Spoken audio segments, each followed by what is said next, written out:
Carl, welcome to this week's edition of In the Dugout. We'll start off by talking about Challenge 1000. Just over a month to go until the deadline now for the offer, and season tickets continue to sell. Yep, they are. We're getting numbers up, and we've still got a month to go before we close the date off, and the shirts ain't arrived yet. And like I said last week, ours are notoriously known to get theirs when they can get the shirts.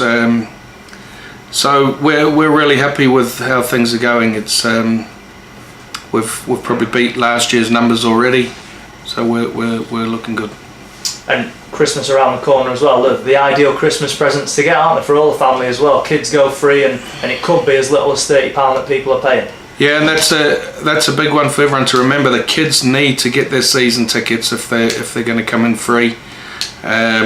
You'll see something on that probably next week, or regarding some of the friendlies with we may have that. If the kids got the season ticket, they go free. Like, the kids' season tickets have way exceeded what we did last year. We didn't do a great deal last year, but we're nearly in the hundreds with the kids, which to me ticks the box of what we wanted. Kids come in the numbers, and what does that do? That creates atmosphere. If we can do a lot of things for the kids when they get here, there'll be a great atmosphere. Kids can make some noise and get to know the players, and we know we've got a duty to do that. So once they can see the boys running out and they know who they are and scream their names, we're ticking the box.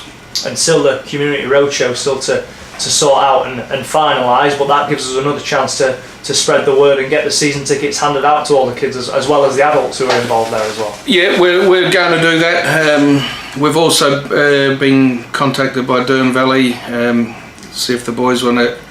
A few of the boys are going there on the 1st of December, I think, to do their presentation night. That's another plus for us. Like I say, we're going out to the community now, and we'll continue to do that. Stuart Piper, the club president, he's running the Doncaster 10K this weekend. There's been a story on the website and social media. Fans can pledge money to him and raise funds as part of the Club Doncaster Foundation for this weekend. How important is it that we get behind him and wish him all the best? Well, Stu's really actively trying to help promote the club again as president. He feels he needs to take a bigger role in with him taking that title. So he mentioned about running in this 10K run, and he's also looking at setting up some sort of club, which he'll announce early December.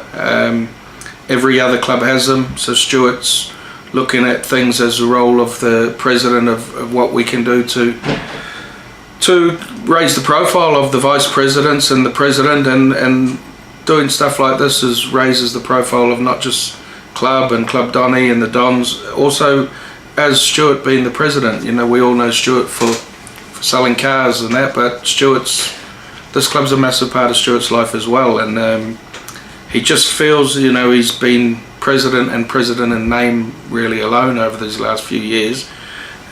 He wants to be more active and more out there with the president's role, and we're more happy for him to do that.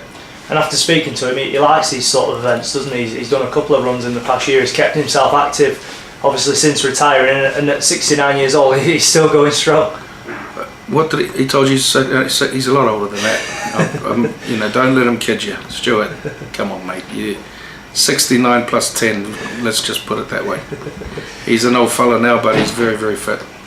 Friendlies then, we've announced 2 already. The scope for a 3rd. How's the progress coming along with that? Okay, we're hoping to sort of do something a little different on the other one. So it's not all finalised, but it'll be a good day of rugby league at the Keep Mode if we can box it off. We're still trying hard to lock it in, but we're very, very close, and I think when we announce it, I think everyone will be quite happy, and we'll we've all been starved of some games, so who knows, we'll wait for the announcement, but hopefully we can get it locked in and make an announcement either back end of the week or early next week. And that'll be the 3rd one to be announced. Do you think that 3 friendlies is around about the right figure that you want in pre-season? Is that the sort of games that gives you time to assess? You don't want too many or not enough sort of thing? Well, we've got a small squad, so we don't want too many, but it's very, very difficult to get friendlies in this day and age. A lot of the clubs aren't keen on doing them, and the clubs that do want to do them, it's all because they're budget lines and things like that, and clubs want shares of the gates. But we're very fortunate. We've got some good friends in the game who won a game, and the big plus for us is a lot of clubs like coming here because of the surface is a good surface, and especially when you play the top end clubs, they like to bring their players on a good surface and minimise injuries. The Rugby League World Cup then getting to the business end now, the last couple of weeks. And hang on, mate. What was that, mate? What was that, mate? I was just going to touch on a surprise result last weekend. Which one was that, mate? England game. So how big a game is it for Fiji? Obviously you've got your allegiances there as well. After they beat New Zealand, a strange game, wasn't it, last week? Not very often you see a game of rugby league these days without any tries, and it shows that it's a sort of a significant game, wasn't it? The fact that Fiji were able to overcome the Kiwis.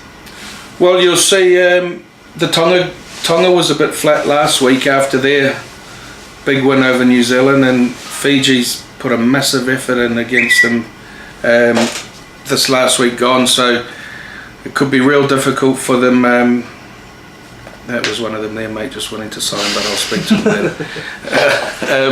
It could be tough against Aussie, but of course I'm going for them to win against Australia. I'll keep sticking my predictions to make sure that we get to the right one. So I think Fiji will beat them, and I think Tonga will beat England. So I think it'll be a Fiji-Tonga final. Sorry to disappoint everyone, but I've got to keep going, don't I? Because I don't think I've got one right for the whole competition so far. So I might as well see if I can get the final right. But well, the England-New Zealand prediction for the final, it was going off track and then it came back on track. Oh, wasn't it? It's gone completely, hasn't it? We had it sorted, and then the old Bullivanakas come in and done the old Kiwi boys. But hey, fantastic for Pacific Island Rugby League and for the game. It's no longer now the big three. There's 5/6 good teams, and hopefully now the game can kick on internationally, and it's what we need. And if it progresses in the USA, that'll be another tick. I also thought Ireland were really tough in the comp, so if we can get some more games of over here, Ireland, Wales, Scotland, England, or England B, or the Knights, what they call them, I think, that can only add. And then if the Pacific nations can play like Samoa, Tonga, Fiji, Papua New Guinea, they can have their tournament over there. The game's just going to go from strength to strength, especially if the clubs let the players play.